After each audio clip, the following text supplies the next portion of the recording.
नमस्कार मित्रों। Super Alex. सुबह तक का इंतज़ार नहीं कर पाया मैं। मन में कुछ सवाल थे, सोचा आप लोगों से शेयर करूं।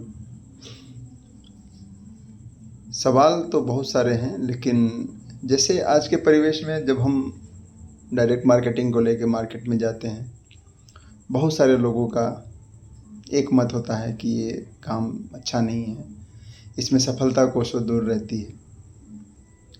तो इन बातों के लेकर ही उधेड़-बुन चल रहा था मेरे मन में कि क्या वास्तविकता है। मित्रों, एक चीज़ तो जगजाहिर है, अंगूर खट्टे हैं। जब एक लोमड़ी वाली कहानी सभी ने बचपन में पढ़ी होगी, जब एक अंगूर तोड़ने का प्रयास लोमड़ी बार बार करती है, जब उसको नहीं मिलता है तो बोलता चलो अंगूर ही खट्टे थे। वही स्थिति शायद आज के डेट में, आज की तारीख में समाज में है। या तो लोग हल्का फुल्का प्रयास करते हैं और डायरेक्ट मार्केटिंग, नेटवर्क मार्केटिंग, जो भी कह लीजिए, इसमें लोगों को सफलता नहीं मिलती है और लोग कहते हैं कि नेटवर्क इंडस्ट्रीज ही अच्छी नहीं है, डायरेक्ट मार्केटिंग ही अच्छी नहीं है। इस विषय पर मैं एक बात आप लोगों से शेयर करना चाहता हूँ। आप लोगों ने एक दोहा जरूर सुना होगा, त्रिया चरित्रम पुरुषस्य भाग्यम देवो न जानाति कुतो मनुष्य। इस दोहे का व्याख्या ही लोग गलत करते हैं। बात तो हमारा पुरुष के भाग्य से है, लेकिन चूंकि इस दोहे में त्रिया चरित्र शब्द भी आता है, इसलिए थोड़ा सा मुझे इस विषय पर भी प्रकाश डालने की आवश्यकता पड़ती है। त्रिया चरित्र मातृशक्ति के बारे में बोला गया है, उस मातृशक्ति के बारे में जिन्होंने हमें जन्म दिया है।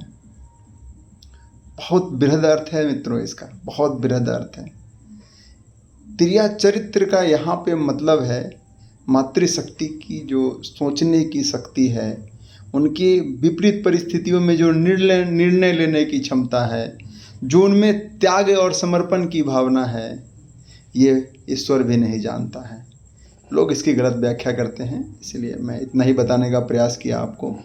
दूसरा शब्द है पुरुषस्य भाग्यम, यानी पुरुष का भाग्य और मातृशक्ति का चरित्र। चरित्र का मतलब उनकी व्यापकता, मस्तिष्क की जो व्यापकता है वो ईश्वर के समझ से भी परे होता है।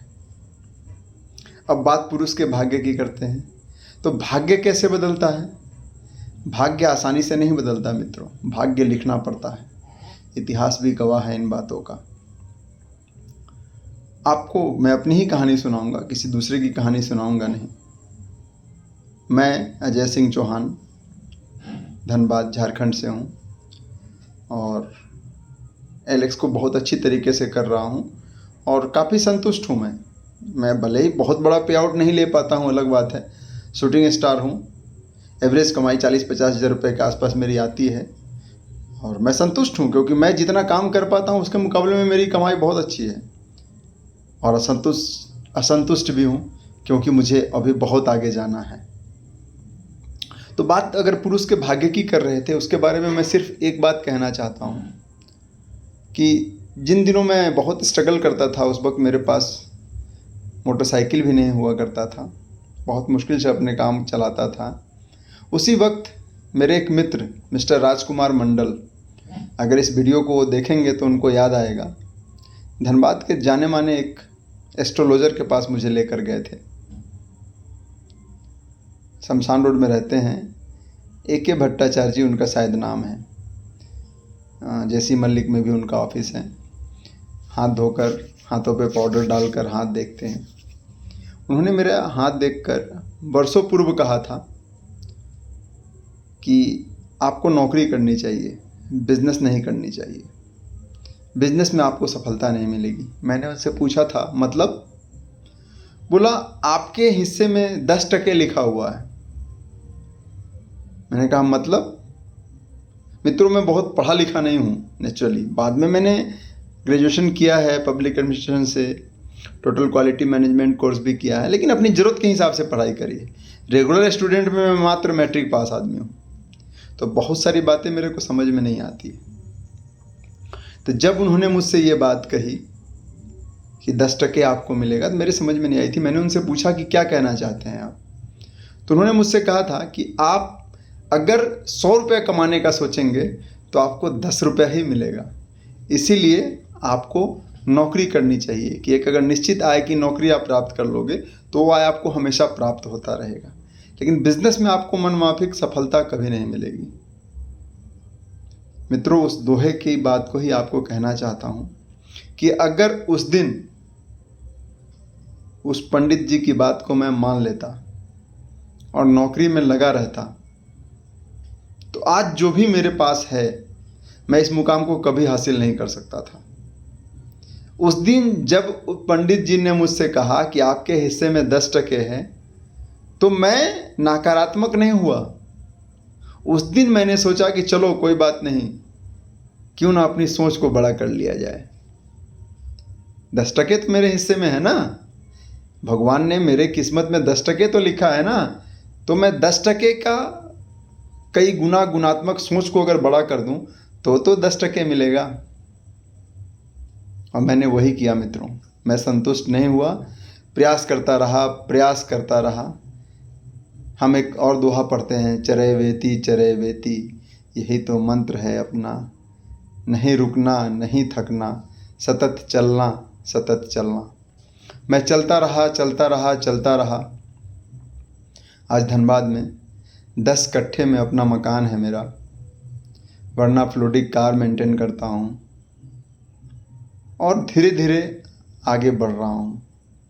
तो आप सभी मित्रों से भी मेरा यह आग्रह होगा कि भाग्य के भरोसे ना बैठें, कुछ कर गुजरने की तमन्ना अपने दिल में ठाने।